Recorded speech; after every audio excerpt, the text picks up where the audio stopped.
Kemudian dikarenakan situasi corona wabah ini, kita tidak bisa berkumpul. Dibuatlah satu model, dan ini sudah terjadi. Kalau di media saya melihat di Malaysia ada orang menikah secara online. Ini serba daring katanya kan. Ini serba daring, jadi tidak luring, tidak pakai ya. Luar jaringan tidak pakai, semuanya daring ini, dalam jaringan semuanya ataupun online. Gimana cara online? Ini kan nggak boleh saya kumpul-kumpul ini. Jadi gimana juga pakai media. Kita pakai video. Satu di sini kan sekarang ada aplikasi namanya Zoom. Dengan aplikasi Zoom ini kan kita kan bisa pakai, yang penting ada wali, satu untuk wali, satu untuk pengantin laki-laki, dua untuk saksi. Selama ini selesai sudah. Kemudian ditanya, nanti setelah menikah online, tidurnya online juga.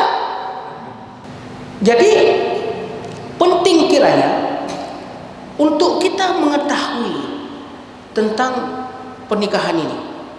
Walaupun hal yang sederhana, lebih-lebih Bapak dan Ibu sekalian, sampai tanggal 30 sampai tanggal 29 Mai itu tidak boleh menikah.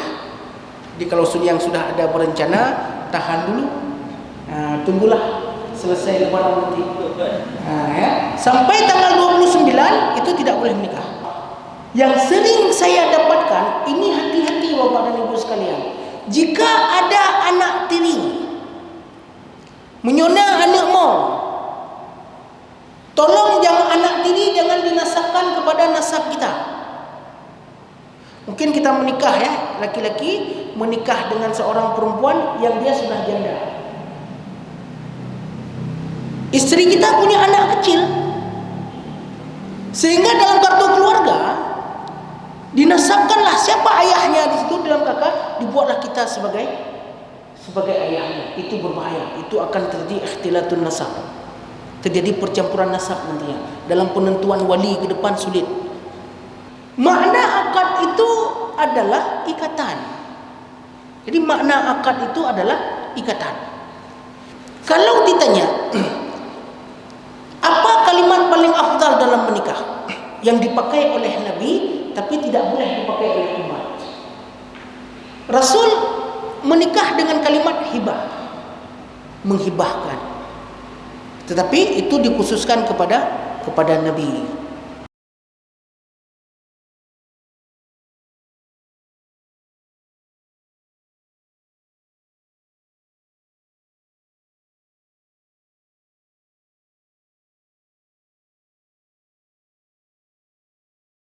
A'udzu billahi minasyaitonir rajim.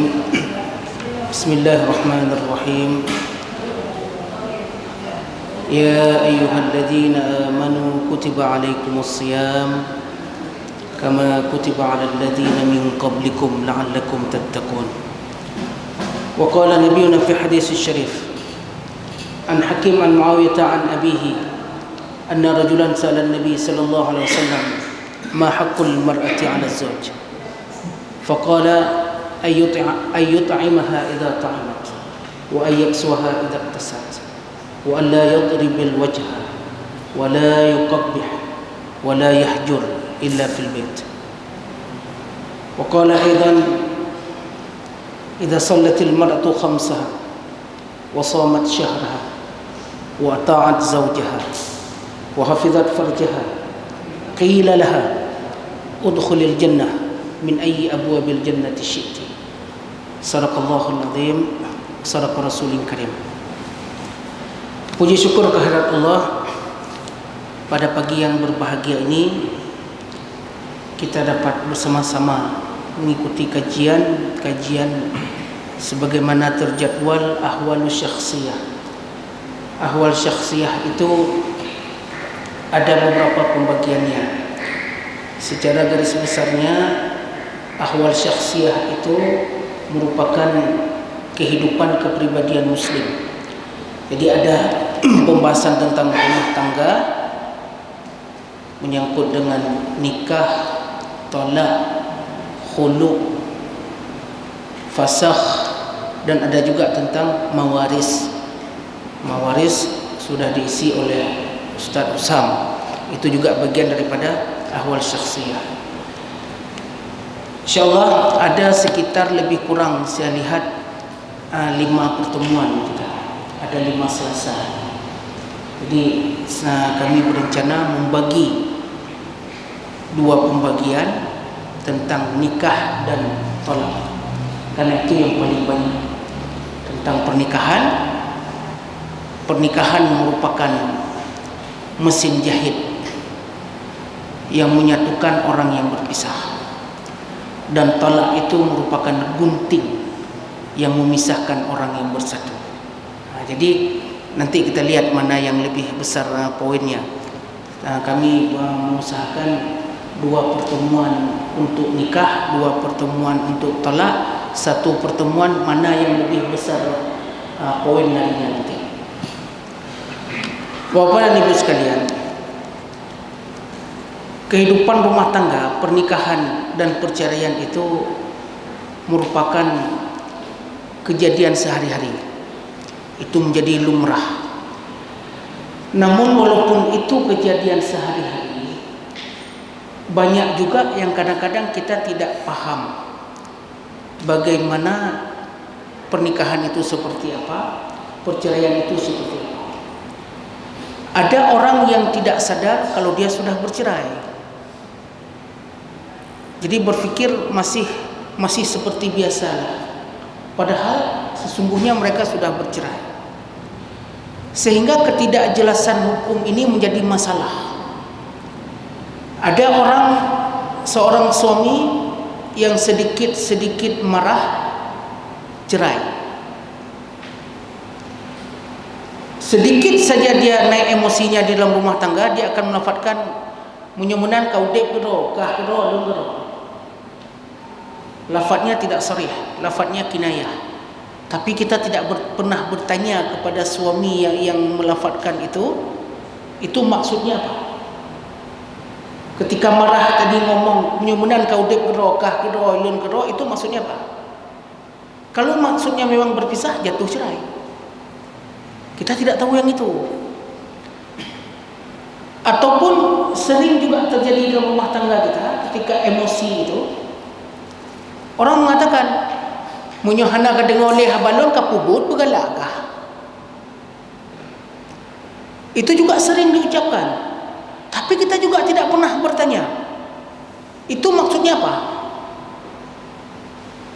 Jadi seakan-akan hal-hal yang seperti ini tidak berpengaruh dengan hukum, padahal ini sungguh berpengaruh. Jadi tanpa sadar perlulah kita berpikir ulang. Ada lagi orang yang ingin melangsungkan pernikahan karena ada halangan dalam melaksanakan akad nikah, memilih jalan di luar yang resmi, di luar jalur. Nyok waket hang kemah le tak punya tanyong je minta jalan lain madam mapa jalan lain, banyak jalan. Di kecamatan Merbu itu ada 3 orang yang bisa menikahkan secara sirri, asal datang napeng tajan ke mereka. Lebih jauh lagi ke Alupini kan, ini terkenal sekali ini istilah Gunongkong, terkenal Gunongkong itu, part nikah di Gunongkong. Itu bukan cuma istilah, tapi benar. Memang ada yang bisa menikahkan orang yang menampung pernikahan liar seperti ini di tempat itu. Sehingga beberapa yang hari yang lalu, mungkin videonya sudah lama beredarlah di media sosial. Ada sebutan orang Kementerian Agama ini urun perlu agama. Kenapa disampaikan seperti itu? Salah satunya dikatakan ada orang yang tidak jelas tentang perwalian, dinikahkan. Di KUA tidak mungkin menikahkan orang tanpa ada status yang jelas. Tidak jelas wali saja tidak akan kita nikahkan, kecuali jelas. Jadi kalau ada di kantor urusan agama kecamatan yang melakukan perbuatan wali tidak jelas, dinikahkan. Itu oknum, secara ketentuan umum tidak. Kita di Aceh Barat tidak berani, tidak ada yang melakukan itu. Maka ada di kantor KUA itu pemeriksaan wali. Apa itu pemeriksaan wali? Setelah ada pendaftaran nikah, wali dipanggil dulu ke kantor. Dah wali. Ditanya dulu. Dicek dulu statusnya, betul ayahnya ini anak kandungnya. Kemudian secara terperinci kami tanyakan, nyan anu Pak, Hawaina ji, Hawaina menikah. Sampai seperti itu kita tanya. Sebenarnya di dalam fikih, usia 6 bulan tidak bisa dituduh sebagai anak zina. Itu aqallu muddatil hamli, masa kehamilan paling pendek. Kalau misalnya ada orang yang menikah, setelah menikah 6 bulan lahir, itu tidak bisa dikatakan sebagai anak zina. Abu Hanifah mengatakan aqallu muddatil hamli itu 6 syuhur, 6 bulan. Tapi hari ini secara kedokteran, dokter mengatakan 6 bulan nggak mungkin lahir, 7 baru bisa. Maka fikih harus dinamisnya, geserlah sedikit. Tapi di kantor urusan agama itu ditanyakan, nyepe Hawaina ji, nah maksudnya bukan lahir, tapi ada benihnya ini kapan? Oh misalnya ini Pak udah 3 bulan kami baru menikah. Oh ya, boleh. Kemudian baru kita tanya, nyomenan background niku.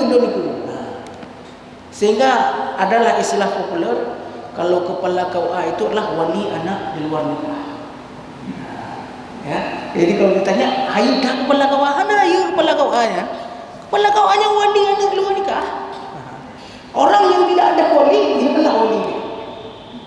Jadi kalau dipikir hebat kali kepala KUA, tidak. Kepala KUA itu wali anak di luar nikah. Jadi kalau misalnya memang kejadian seperti ini, siapa walinya? Kepala KUA. Dia sebagai wali hakim. Ya, jadi al-hakim waliyun liman la walla lahu. Ini sebagaimana disampaikan oleh Umar bin Khattab. Kalau dalam hal perceraian, jangan ke kantor urusan agama. Kalau urusan perceraian, jangan ke KUA. Kan kepala KUA itu hakim. Iya, hakim dalam hal pernikahan. Tapi dalam hal perceraian, itu hakimnya di mahkamah. Jadi KUA tidak memisahkan orang. Orang di kantor urusan agama tidak memisahkan orang, tapi yang memisahkan orang itu di pengadilan agama, di mahkamah syariah. Jadi kalau dikatakan dua istilah tadi, KUA itu mesin jahitnya. Kalau mau cari gunting, itu ke mahkamah syariah. Nah, jangan ke KUA. Ada orang salah kaprah, ya? Ada orang salah kaprah, bercerai datang ke KUA. Puput kenapa Pak? Kamu hana pahle. Kau kan kenapa hana pahle? Lewat dia macam tu. Dia begitu. Punya kemung God, silakan bisa di sini. Tapi kalau punya hana pahle ya kau nak. Ke depan sedikit lagi, ya kan? Jadi penting kiranya untuk kita mengetahui tentang pernikahan ini. Walaupun hal yang sederhana, lebih-lebih Bapak dan Ibu sekalian, sampai tanggal 30 sampai tanggal 29 Mai itu tidak boleh menikah. Jadi kalau yang sudah ada berencana, tahan dulu, tunggulah selesai lebaran nanti. Ya. Sampai tanggal 29 itu tidak boleh menikah. Itu aturan di Kementerian Agama pun 1 minggu bisa 2 kali berubah. Jadi kemarin ada penundaan, kemudian dibuka kembali. Tanggal 22 sudah bisa menikah. 2 orang kalau mak megang, saya di kantor KUA Merebo itu 2 petangan. Kau tiap loti kamu menikah orang kan tu. Itu kenapa? Karena tertahan tadi. Karena menikah ini merupakan hajat hidup orang banyak. Tidak bisa ditahan orang menikah itu. Ya kan? Kadang-kadang ada orang pembelajaran bagi kita. Kami sering didatangi orang. Nyomunyo hanjir menikah, Medina aja. Saya pun sering saya jawab, mampu hutan orang Medina ngelon. Apa urusan anda berzina dengan saya? Oh ini kalau nggak bisa menikah Pak, kalau nggak bisa dinikahkan, berzina boleh? Ya berzina tidak boleh. Berzina tidak boleh. Tapi kalau anda mau berzina, ya silakan. Itu hak anda. jangan dicari sebagai pelarian. KUA ini hanya sebagai tempat dilegalkan. Jadi orang berfikir menikah ikan tonyan mengat. Atai bereh hana mengat. Dicek status online, dicek berita ini nasabnya seperti apa. Yang sering saya dapatkan, ini hati-hati Bapak dan Ibu sekalian. Jika ada anak tiri menyona anak mau, tolong jangan anak tiri jangan dinasabkan kepada nasab kita. Mungkin kita menikah ya, laki-laki menikah dengan seorang perempuan yang dia sudah janda. Istri kita punya anak kecil, sehingga dalam kartu keluarga dinasabkanlah siapa ayahnya di situ dalam kakak, dibuatlah kita sebagai ayahnya. Itu berbahaya. Itu akan terjadi ikhtilatun nasab. Terjadi percampuran nasab nantinya. Dalam penentuan wali ke depan sulit. Sehingga nanti kan berjalan kan dalam ijazah itu ayahnya. Padahal ketika kita tanya, yang dah ayah non, ohnya kau. Ayah Rajid, ayah non yang dia pak. Cuma non dari ubi di belakang ada ayahnya. Sampai menikah ayahnya macam yang jalan. Ayah tu hana dia. Oh ija ayah dia pergi pandu. Belum jah nak terjun belum nikah. Dari ubi hana di belakang ayah dia. Itu banyak. Jadi ini hati-hati. Masalah nasab hati-hati ya. Hati-hati sekali dengan nasab itu. Supaya tidak terjadi percampuran nasab. Yang kedua, jangan malu. Jangan malu. Apa yang malu? Ada orang malu kalau ada anak di luar nikah. Malu kita. Kadang-kadang lobi poket. Lobi poket, pegah poket, nyopak poket, bekna orang depan pegah. Ataupun dia bengat. Ataupun dia berbohong. Karena KUA akan bertanya, nyo anak lahir dalam nikah yang sah? Itu kan berbeda pertanyaannya kan? Lahir dalam nikah yang sah. Kenapa pertanyaan lahir dalam nikah yang sah? Itu mengikuti kompilasi. Di Republik Indonesia ini ada yang namanya kompilasi hukum Islam menjadi pegangan hakim dan KUA. Cuma menurut hemat saya ada beberapa hal yang saklar ya, yang saklar sekali, yang harus diperhatikan. Ini sakral nih, karena berbahaya. Penyebutan dalam kompilasi hukum Islam, anak kandung adalah anak yang lahir dalam perkawinan yang sah. Itu berbahaya. Itu berbahaya.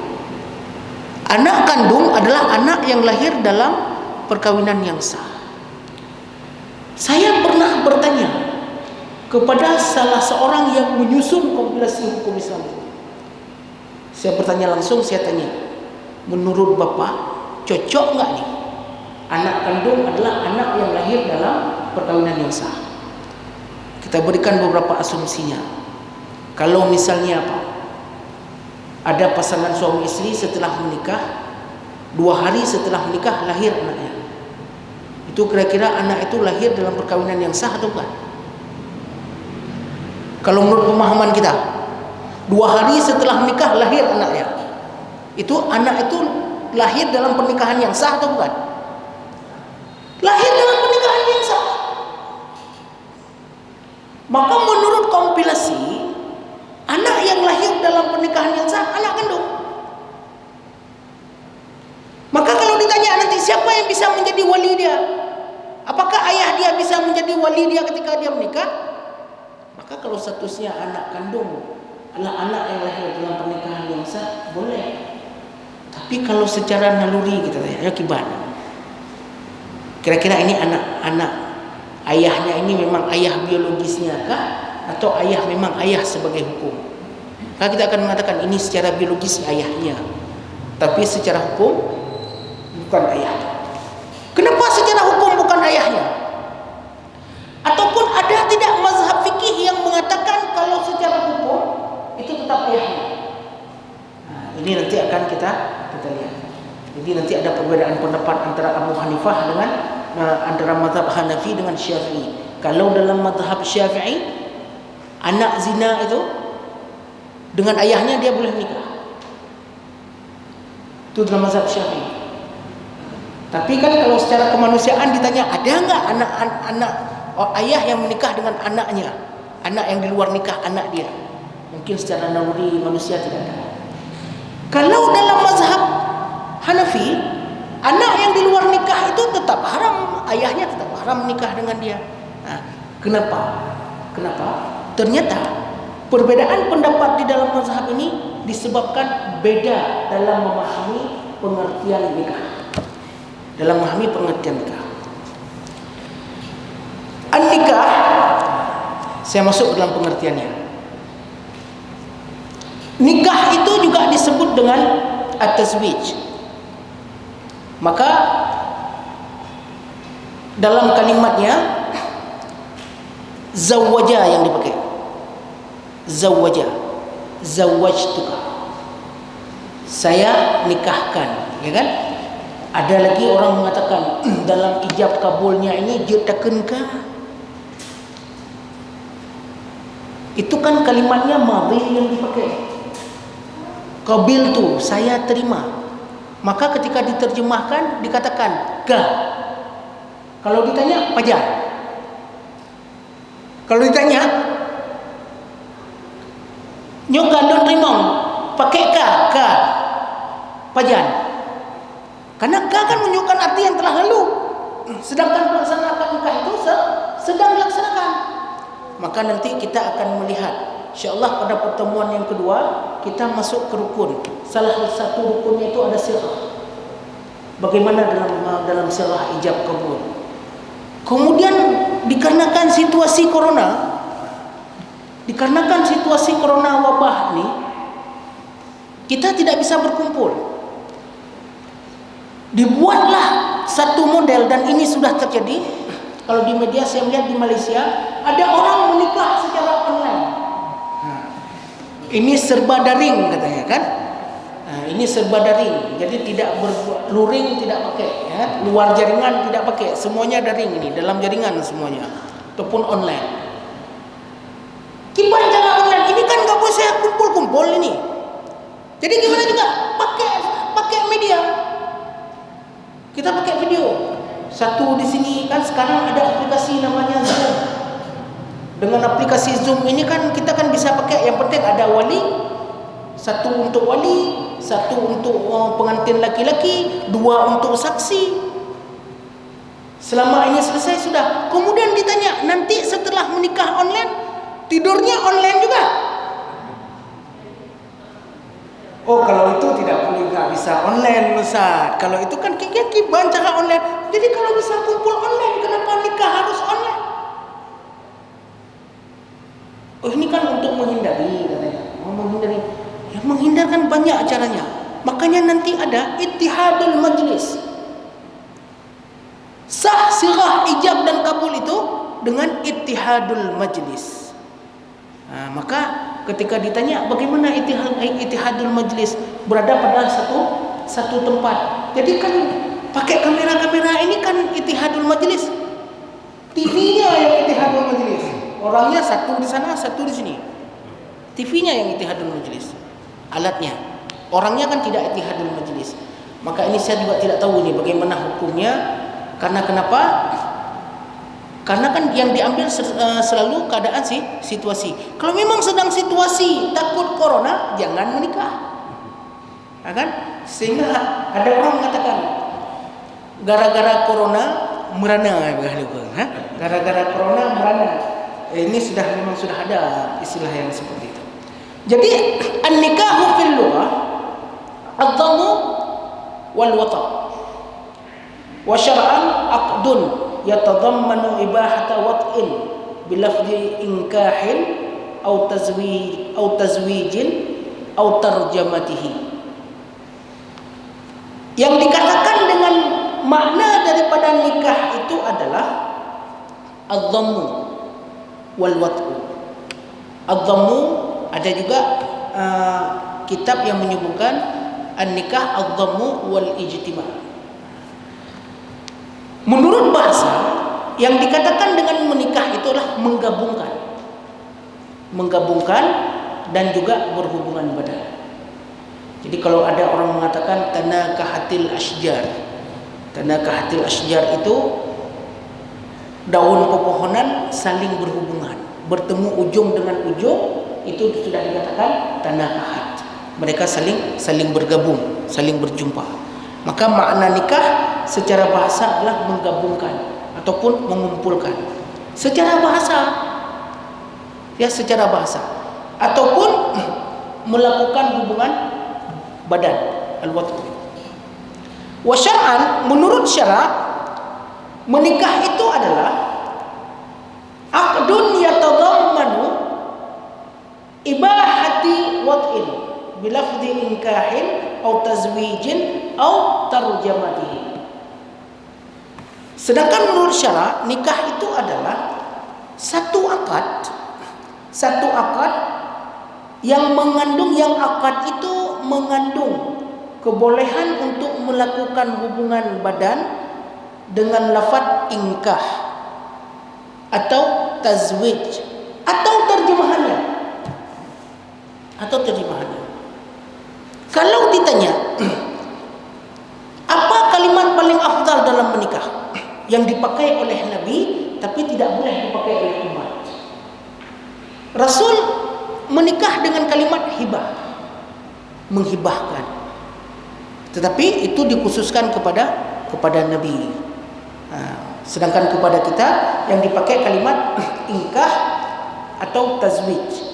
Atau terjemahnya sehingga dikatakan nikah, ya, nikah.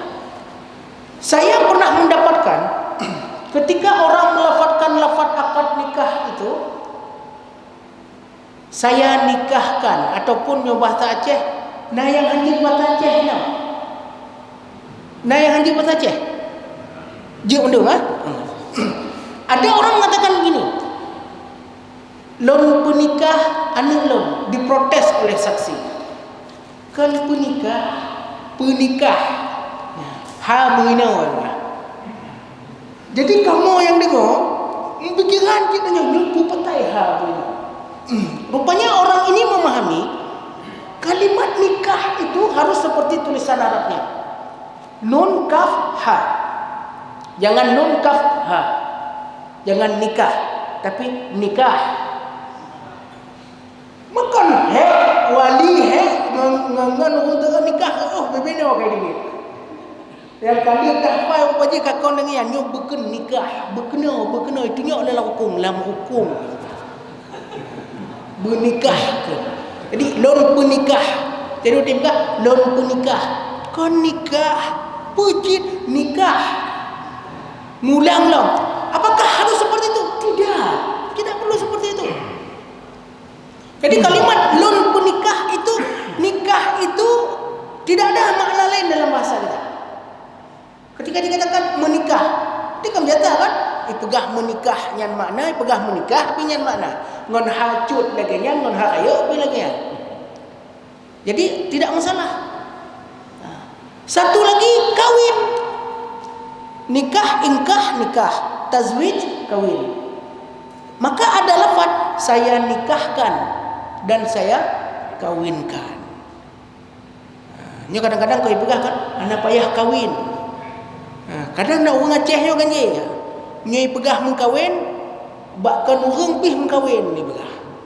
Yang kan orang mengkawin tinggi. Jadi pakai menikah tu sampai mengkawin. Padahal kalimat bahasa Arabnya angkah tuka wa zawwajtuka. Jadi kalau diterjemahkan angkah tuka saya nikahkan.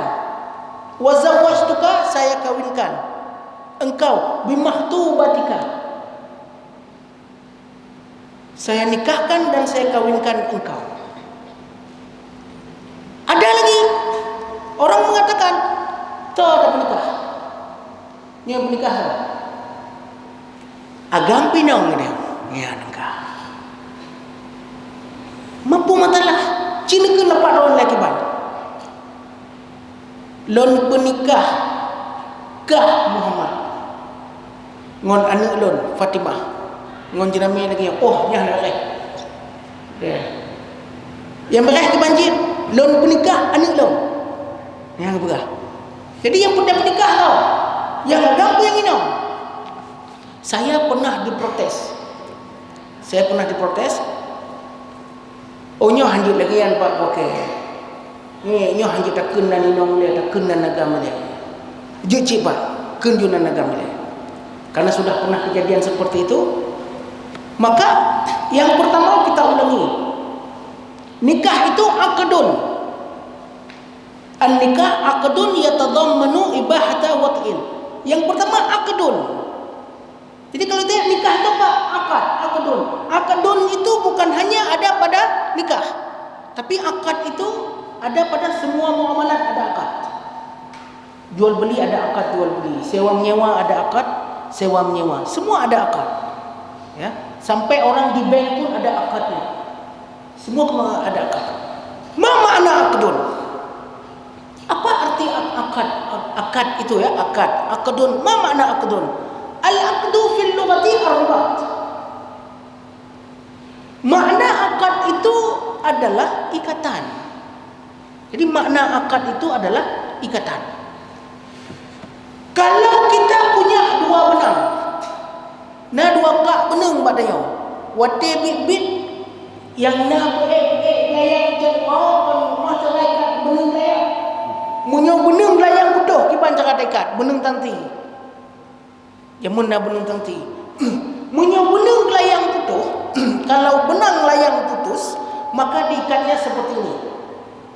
Setelah disanding dua, pertama dicut sebelah sini ya, kemudian baru dicut sebelah sini, diikat, tacut dah no, baru kita tarik, ya kan? Sehingga kuat dia. Kalau seandainya yang diikat satu sisi saja, kita sambung benang layang putus ini yang kita ikat cuma satu sisi saja, kalau kita tarik, lepas dia. Itulah yang dikatakan dengan aqdun. Jadi yang dikatakan dengan aqdun itu apa? Ikatan. Jadi kalau yang diikat itu berapa orang? 2 orang. Jadi akad itu mengikat 2 orang. Sama saja kalau dalam bahasa Arab angkahtuka, ya kan? Angkahtuka. Ke orang di depan kita. Ini mukhatabnya. Angkahtuka, saya nikahkan engkau. Kan mukhatabnya siapa? Yang di depan kita, yang laki-laki. Maka ketika disampaikan lon penikah anu inang lon kegada, itu mukhatabnya di mana? Laki-laki tadi di depan saya kan? Lon penikah anu inang lon. Anu inang lon kan orang ketiga, ya kan? Lon penikah anu inang lon kegada, itu mukhatabnya mana? Tetap dia. Ataupun lon penikah gada ngan anu inang lon, ataupun ke anu inang lon, mukhatabnya yang mana? Tetap dia. Maka makna secara bahasa ketika diterjemahkan tidak berubah mukhatabnya. Jadi angkah tuka itu tetap pada posisinya ketika kita menikahkan dengan bahasa kita. Jadi mau dipakai laki-laki duluan ataupun perempuan yang duluan, tetap itu dia. Maka ini perdebatan seperti ini tidak perlu kita perpanjang. Mengenai yang pegah tengah angkat nikah kan, lo hana tertuju lengian, lo keninong lek, juci kenuju. Karena sama saja. Yang diikat siapa? Yang diikat 2 orang, laki-laki dan perempuan. Baik perempuan itu di depan atau laki-laki itu yang di depan. Yang mukhatabnya siapa? Yang mukhatab juga laki-laki, mempelai laki-laki. Nah, jadi bukan yang lain. Jadi mau saya nikahkan anak saya untukmu atau saya nikahkan untukmu anak saya, sama saja. Nah, orang keduanya mukhatab itu orang yang diajak lawan bicara. Ya, lawan bicaranya tidak berubah, tetap itu juga. Nah, jadi tidak menjadi permasalahan. Mau dipakai kalimat terjemah apa misalnya yang sama dengan nikah. Misalnya dikatakan lonjok anak ron, lonjok anak lon ke ron. Misalnya seperti itu. Dipahami kalimat lonjok anak lon, lonjoknya dipahami oleh saksi dan orang paham kalau ini adalah lafaz untuk menikahkan. Ya, kalau di dalam huruf kita berlaku seperti itu, dipahami, dalam lafaz adat dipahami kalau ini maknanya adalah nikah juga boleh. Tidak bermasalah. Cuma secara adat kita lazim dipakai kalimat nikah, ya, dan kawin. Kalau bahasa Aceh jarang dipakai kalimat kawin, tetapi kalimat nikah. Yang beda di dalam sirah itu posisi tempat. Posisi tempat yang berbeda. Munyo daerah Nagan Raya payahkeun di hadapan dua orang saksi. Lun penikah anak lun kegata di hadapan dua saksi dengan jenami payahkeun lagi. Kalau di Aceh Barat rata-rata tidak pakai di hadapan dua saksi. Karena saksi memang hadir di situ, ya. Saksinya hadir.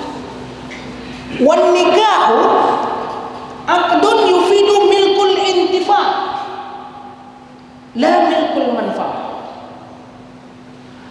Dan nikah itu merupakan akad yang berfaedah,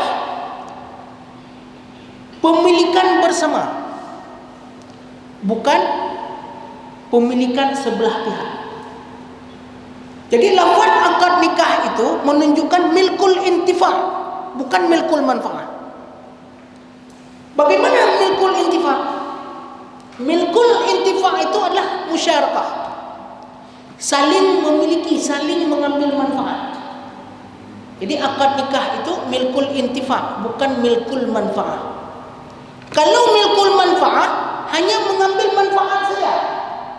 Seorang suami hanya mengambil manfaat saja dari istri, ataupun pernikahan hanya mengambil manfaat saja kepada suami, satu pihak manfaat, itu milkul manfaat.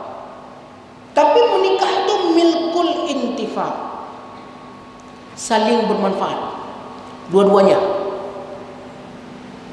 Suami mengambil manfaat dari istri, istri pun dapat mengambil manfaat dari suami. Sehingga ada hak dan kewajiban yang harus dipenuhi. Sehingga ada hak dan kewajiban yang harus dipenuhi di dalam rumah tangga. Dan kadang-kadang ketika kita berbicara hak dan kewajiban yang harus dipenuhi di dalam rumah tangga ini agak sedikit berseberangan dengan adat. Nyo adat orang Aceh hana cocok. Padahal ini yang Nabi kita yang mengatakan. Bagaimana hak dan kewajiban di dalam rumah tangga? Apa kewajiban seorang suami? Kalau sebelum menikah, kita tanya sama calon pengantin ini, anak-anak muda yang belum menikah, untuk apa menikah? Kepa menikah? Ijawab, munyo yang kala S1 beda bacut. Ujung-ujung je nyancin dia, kan? Cuma cara jawab je beda bacut. Kalau sudah sarjana, dia jawab biar ada kawan hidup lah. Kan? Munyo yang baruh-baruh kan? Menantanya kepa tam nikahnya kepa. Dijawab terus terang, memang terus terang jawabannya, ya. Terus terang, terang terus, ya. Langsung dijawab. Nah, urah aja. Oh, terakhir urah aja kepung nikah. Nah, orang tak gumbu. Mau menyabarakan hal tak ada gumbu.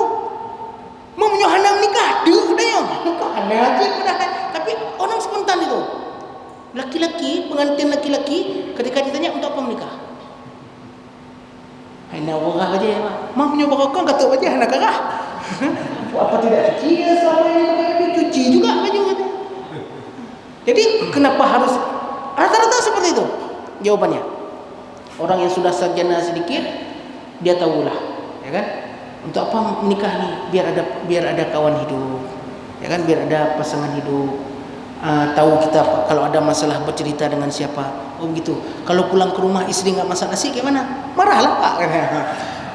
Ujung-ujungnya lagi yakin. Awal pembukaannya saja yang beda, penutupannya sama nih. Pembukaannya saja yang berbeda. Karena kenapa kan nampak onyok ke sarjana, kata depunya jawaban. Tapi pak ujungnya bandanya menyewa rumah anak bu anak tak gimana bengeh kan? Bengeh lah Pak, gimana bengeh? Tanya kata wah Padahal Ini yang berbeda dengan adat. Kewajiban seorang suami, jadi hadis yang diriwayatkan yang saya bacakan tadi dari Hakim dari Muawiyah dari ayahnya, ada seorang laki-laki bertanya kepada Rasulullah, wahai Rasulullah, apa kewajiban seorang suami terhadap istri? Nabi mengatakan, kewajiban seorang suami terhadap istri yang pertama, ayut'imaha idza ta'imat. Kewajiban seorang suami terhadap istri adalah memberi makan. Maka kita tanya, ini yang belum menikah ataupun yang sudah menikah kan? Ada bapak-bapak ini, generasi orang tua kita ini masih paham wajah gempong, paham wajah jemun. Kiban paham wajah jemun. Urinang hanak aja ni. Wala ko bu ka mata. Idebit la ko bajai ka glek.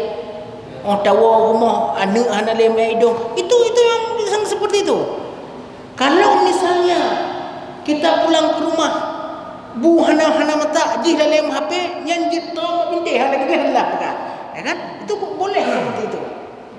Padahal Nabi mengatakan kewajiban seorang suami yang pertama adalah memberi makan.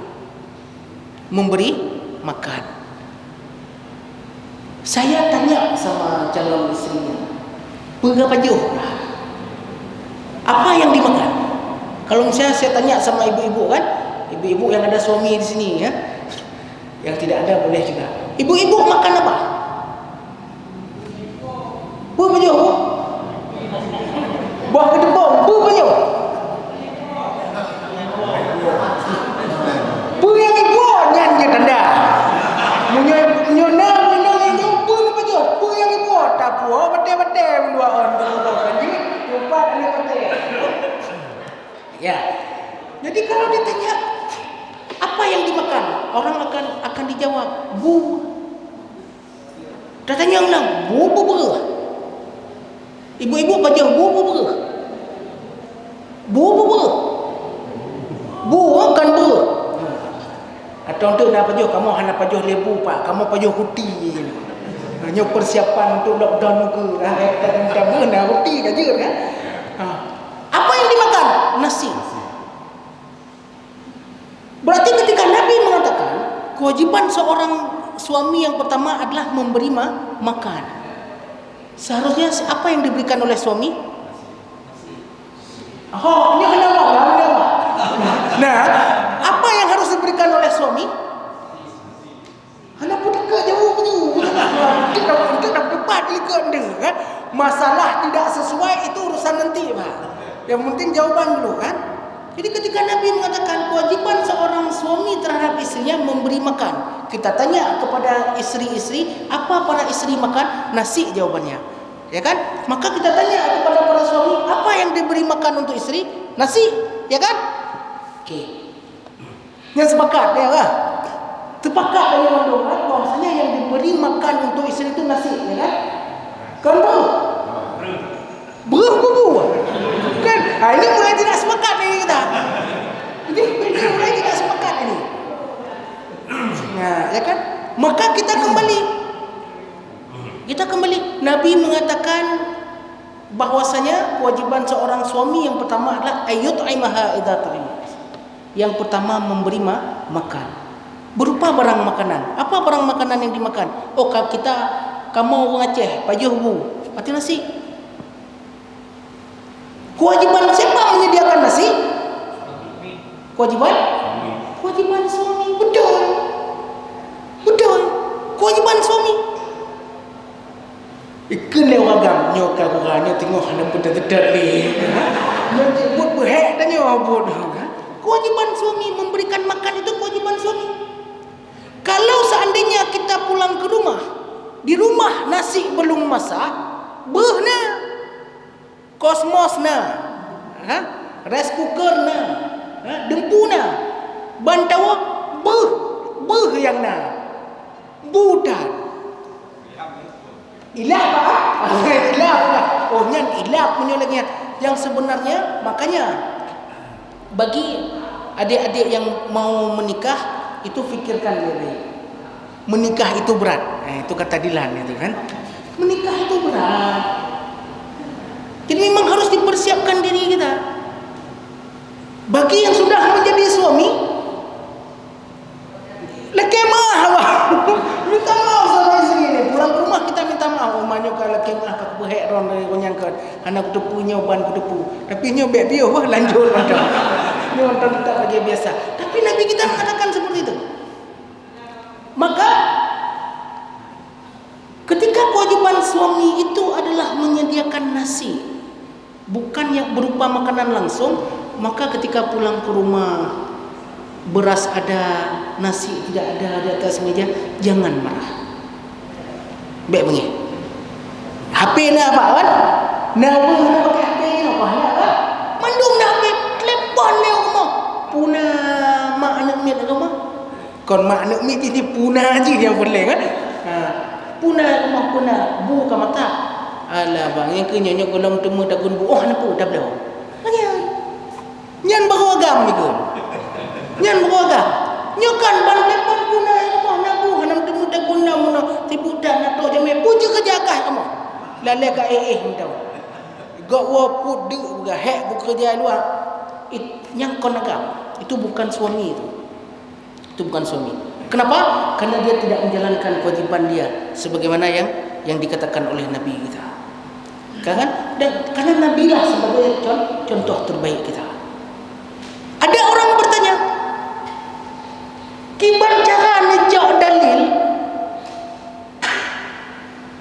urang agam tak gembu. Karena lu berah. Menyobuh buhna. Dari buh mengaji gebu kiban cara dagun. Toh yang wajib dagun bu. Munyo tanya bawa orang jinak, toh yang wajib dagun bu. Orang agam ikut urina. Yang buat urina, buat dah semua panina buat tanya agam buat urina. Bawa apa dan ibu sekalian? Lil wasail dalam kaedah fikih disebutkan lil wasail hukmul maqasid.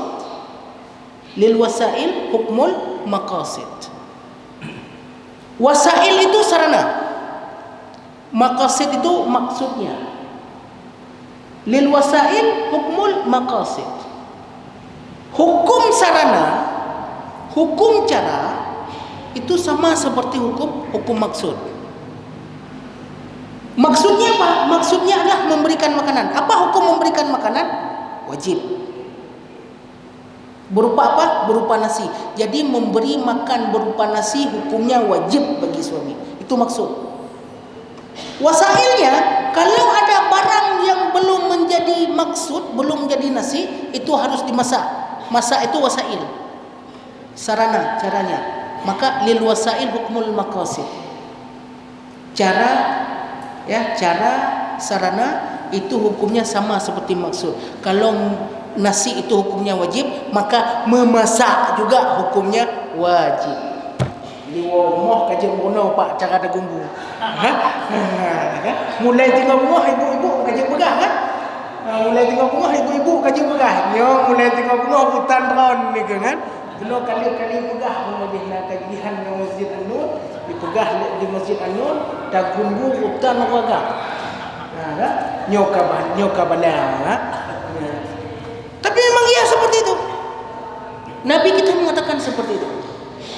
Maka berat menjadi suami itu. Menjadi suami berat. Menjadi istri, itu nanti lain lagi, ya kan? Ini hari ini saya serang suami semua, besok kita serang istri semua. Ya? Karena kenapa? Karena di antara beberapa kewajiban ini ternyata paling banyak kewajiban suami. Menyediakan makanan. Yang pertama. Yang kedua, ayyak suha idza tasad. Kewajiban kedua seorang suami adalah memberikan pakaian kepada istri. Jangan terbayang ketika dikatakan memberikan pakaian kepada istri itu berapa jam kau? Nyonya ke mana? Apa kewajiban suami yang kedua? Memberikan pakaian. Oh nya mangat. Dajak aku tak belum. Menyona peng penembah boleh. Tion 2 on.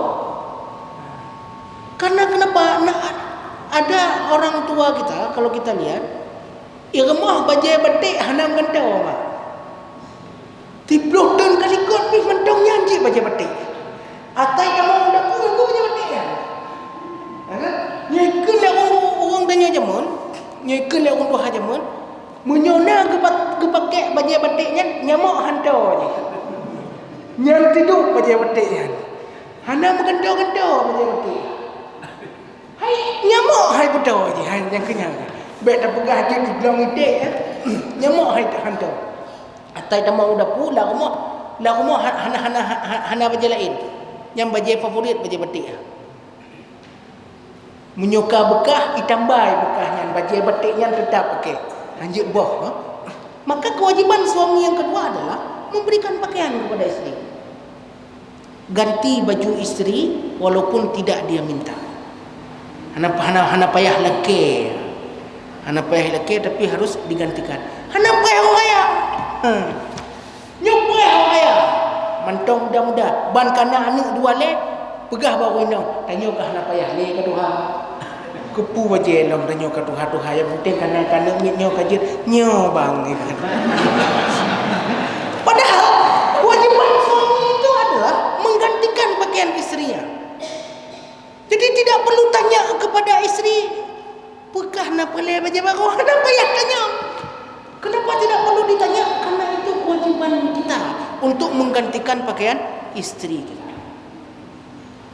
Jadi tidak perlu ditanya. Maka kadang-kadang orang lewat cik ya. Bang pula. Kan bank lagi terus online nak kirim. Nyo Shopee tengah na diskon ni. Nyo todonya ongkir gratis, nyo PSBB, pembatasan berskala besar kan, pembatasan sosial berskala besar. Jadinya ongkir kirim gratis, mana payah kan. Bajet pi murah, nyo tabloidnya, hak mampu ke biar ditika nyo tiun. Tinggal murah kan terus dah, bajet. Ada online nya pandang terus tiga je. Atai kan terus tiga jika mangga, dak je di urang terus awak jantai rumah. Kalau membeli Pak mudah. Kita beli baju, kita kasih ke isteri, itu mudah. Tapi coba pikirkan, kewajiban seorang suami memberikan pakaian.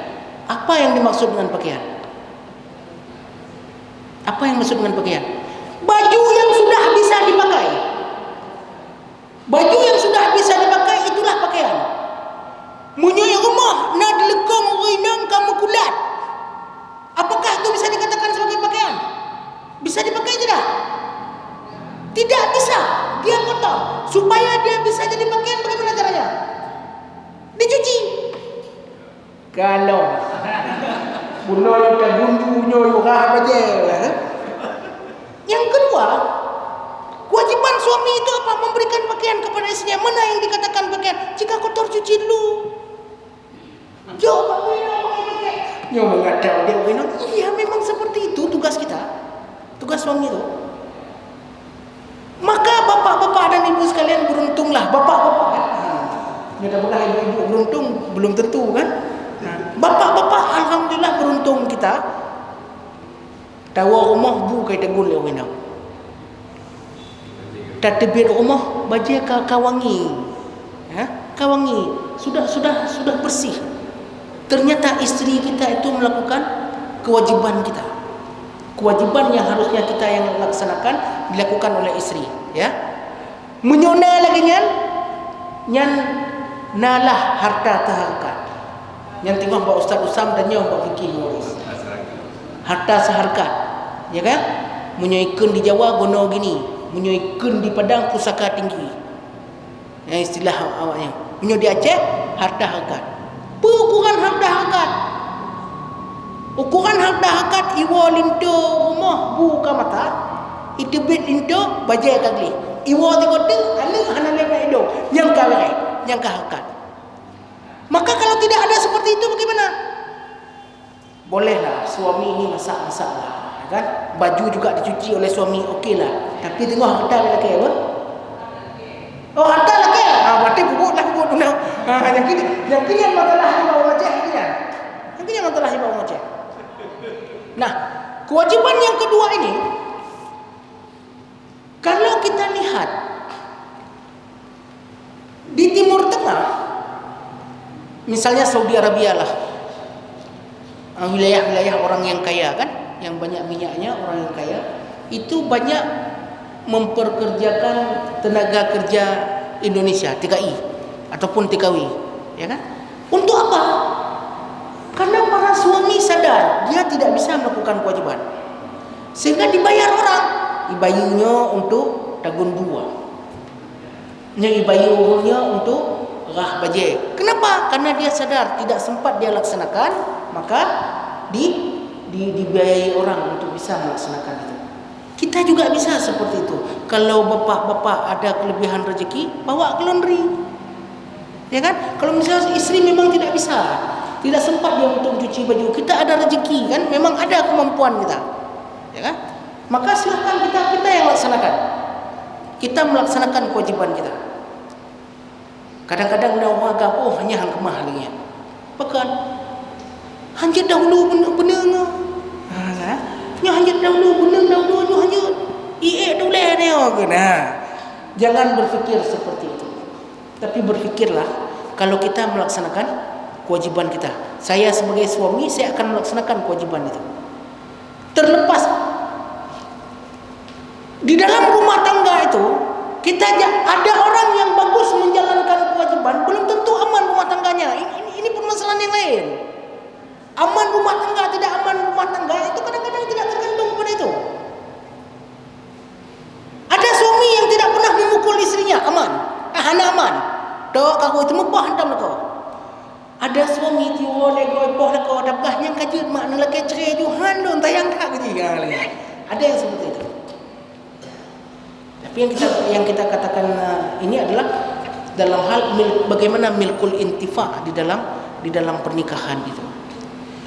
Yang kedua tadi memberikan pakaian. Yang ketiga, wa alla yadribil wajha.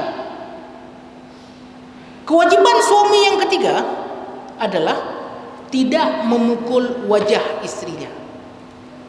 Wa alla yadribil wajha. Tidak memukul wajah. Maka jika orang tanya yang hanya poh muka. Wajah kan hadis itu mengatakan wa alla yadribil wajha. Berarti yang tidak boleh adalah wajah, punya punggung dia tahu. Yang hanya muka. Ini juga kadang-kadang kelewatan ini kan. Jika Ustaz tengok hadisnya wa alla yadribil wajha. Tidak memukul wajah. Yang enggak boleh apa? Dampak tumbuk mukanya yang hanya palanya barung badi pun putelah dimakan. Dia begah wajah. Bapak sekalian, ketika Nabi mengatakan wa alla yadribil wajha, al-wajhu min malamihil insan. Jadi al-wajhu min malamihil insan. Wajah itu merupakan hal pertama yang dikenal oleh orang lain. Ketika kita berjumpa dengan orang, maka yang pertama dikenal adalah wajah kita. Maka ketika dikatakan jangan memukul wajah, maka wajah saja tidak boleh dipukul, yang lain tidak boleh juga. Bukan berarti yang kelihatan ini yang tidak boleh dipukul, yang tidak terlihat boleh. Muka mulus mah, bantangin rung lembab-lembab bebeno. Nanti lagi nyala, ya kan? Itu juga tidak boleh. Jadi kewajiban seorang suami adalah tidak memukul istrinya. Enam jauh. Ya, hana pun dah belah wajah, walaupun dalam hadis itu ada teks wajahnya ya. Jadi kewajiban seorang suami tidak memukul istri. Pukullah yang lain. Peh belangong-belangong peh you deh. Tapi istri jangan dipukul. Maka dalam Islam tidak ada kekerasan dalam rumah tangga. Tidak ada KDRT. Jadi kalau sempat kita melakukan KDRT kadang-kadang, hana tengah jam, hana tengah jam. Mapakan nanti hana aku tengah jam. Gimana hana tengah jam mupoh? Gimana hana tengah jam mupoh? Jadi itu yang ketiga. Yang keempat wala yuqabbih. Kewajiban suami yang keempat adalah tidak menjelekkan istrinya. Bek pebok orang inau. Kenya wati muda ke angkat tuha cik kana apakah? Anak pahle ke, anak kenong le ke, kabeh tanah ke. Macam bilang, begitu waktu muda enggak ada masalah. Waktu muda aman. Begitu sudah tua sudah mulai ada masalah. Ya kan? Kehanapahnya ke, kehanapahnya. Kewajiban suami itu kewajiban yang melekat. Kewajiban yang suami itu adalah kewajiban yang melekat walaupun sudah ada anak-anak. Ada orang beranggapan nyatanya anak-anak kaya, anak-anak mengapa anak tak berat lilah kewajiban suami terhadap isteri. Begitu kan? Tidak. Kewajiban seorang suami terhadap isteri itu adalah kewajiban yang melekat. Sedangkan kewajiban anak-anak ya kewajiban yang lain. Kewajiban yang lain, tapi kewajiban seorang suami terhadap isteri selagi masih ada itu kewajiban yang melekat. Oh, ketika tidak ada handali ayah ataupun tidak ada lagi ibu, itu baru menjadi kewajiban orang lain nanti. Tapi selama masih ada walaupun sudah tua. Kanya tanya le tapen. Tapi krit. Lihat. Itu biasa tu. Waktu konti kami tapen tama-tama kami tapen kadua ka kedoro. Ikun lek lintu. Ilong kumida ci untuk pajuh de duha. Kah boleh kami dia kedoro. Hai. Jina lagi yang begah. Lagi ya. Jadi kewajiban itulah kewajiban yang melekat dari awal perkawinan yang sampai hayat memisahkan. Itu kewajiban yang melekat. Dan jangan menjelekkan istri. Ataupun jangan menjelekkan pasangan. Bapak dan ibu sekalian, jika ada masalah dengan pasangan, jangan ceritakan sama orang. Hana payah. Kalau misalnya terjadi perceraian, ya silakan bercerai. Tapi tidak perlu menceritakan kejelekan itu, tidak perlu kita umbar. Ya kan? Karena kenapa? Karena tidak ada gunanya. Tidak ada gunanya kita menjelekkan pasangan kita sendiri. Yang terakhir, Nabi mengatakan kewajiban seorang suami itu wala yahjur illa fil bait. Jangan pernah engkau tinggalkan dia kecuali di rumahnya. Jangan tinggal istri di tengah jalan. Bena karu bacut, karu lambekan. Lambekan karu. Dia tinggal di lambekan karu. Kawong bijak. Wong bijak. Pada ayah bodoh teman-teman. Jangan bodoh. Tok lambekan leh pui bablo karu. Ikun lendo kawong bijak. Hang kacon mendapat. Itu kan kejadian yang biasa itu. Kita berpikir itu, oh ya kahana pupu lagi ya. Yang kahana pupu, yang pupu. Itu pupu. Karena kenapa? Karena Nabi kita mengatakan wala yahjur illa fil bait. Jangan pernah engkau tinggalkan dia kecuali di rumahnya. Ini yang dimaksudkan dengan milkul intifa di dalam rumah tangga, saling memberikan manfaat, bukan hanya satu sisi, bukan hanya mengambil manfaat dari satu sisi, tapi kedua-duanya ini saling bermanfaat. Insyaallah Selasa depan ini lagi corona ni kan. Kita jangan itu ahli corona. Insyaallah Selasa depan ini ada hal-hal yang ingin saya langkahi. Insyaallah minggu depan kita masuk ke dalam rukun. Jadi ada rukun akad nikah itu mempelai laki-laki dan perempuan, ada wali. Banyak orang bermasalah dengan rukun wali, yaitu tentang fasik. Sehingga banyak yang mengatakan seorang yang ayah yang tidak sholat itu tidak boleh menikahkan anaknya. Itu yang ingin saya bahas. Masalah fasik wali itu betul tidak? Dalam mazhab Syafi'i dikatakan kan apabila fasik tidak bisa, sehingga berkembanglah di daerah. Di kampung-kampung kita ini berkembang. Menyong menikah itu dah. Yang tinggal hoti ka pernikah ni baik ka pernikah kau. Kajo wakilah tak okey. Iku okey pidan itu mayang je. Kayak kepegah kan? Dia tinggal hoti ka pernikah ni baik ka pernikah kau. Jo wakilah pak okey. Bandai cek-cek iku okeynya pian itu mayang je. Tigotan tapi aja dalam biju tahu lah nya. Itu akan menjadi masalah. Kan? Jadi itu kan masalah ataupun kajuk pedengku. Misalnya seperti itu. Karena kenapa? Ada nanti kaidah yang akan kita angkat, man la yajuzu tasarrufuhu la yajuzu tawkiluhu. Orang yang tidak bisa melakukan satu perbuatan, maka tidak boleh juga dia memberikan taukil. Kita kalau tidak mampu melakukan satu perbuatan, maka tidak boleh juga diwakilkan. Karena wakilah itu adalah mewakili. Seseorang mewakili saya, berarti saya mampu. Cuma karena ada halangan, tidak saya laksanakan. Saya berikan wakilah kepada orang lain, wakil saya. Wakil itu kan pengganti kita. Nah sekarang pemahaman di tempat kita bukan seperti itu. Kalau kita tidak bisa melakukan, jauh wakilah. Mamnya kita pun kata wahana tah, ni raja wakilah tah. Ke depan kita bahas itu pelan-pelan kita bahas ya. Mulai dari akidani, mulai dari yang melakukan akad. Misalnya mempelai laki-laki, ada enggak persyaratannya sama mempelai perempuan? Ada sekufu, apa makna sekufu? Apakah sekufu itu dalam harta, sekufu itu dari segi yang lain lah. Misalnya ada seorang sarjana, istrinya S2, boleh enggak menikah dengan orang yang bukan S? Misalnya, ada anak kita sudah tamat, sudah selesai S2. Nah lindut, galak, cuma kita sialah napas sagai. Pekerja imukat tempat ikut masjid. Dah mati guna SMA tamat gitu. Cuma pengen aja itu. Apakah sekufu itu seperti itu? Nah, insyaallah dia akan tanya. Bila kurang kami mohon maaf.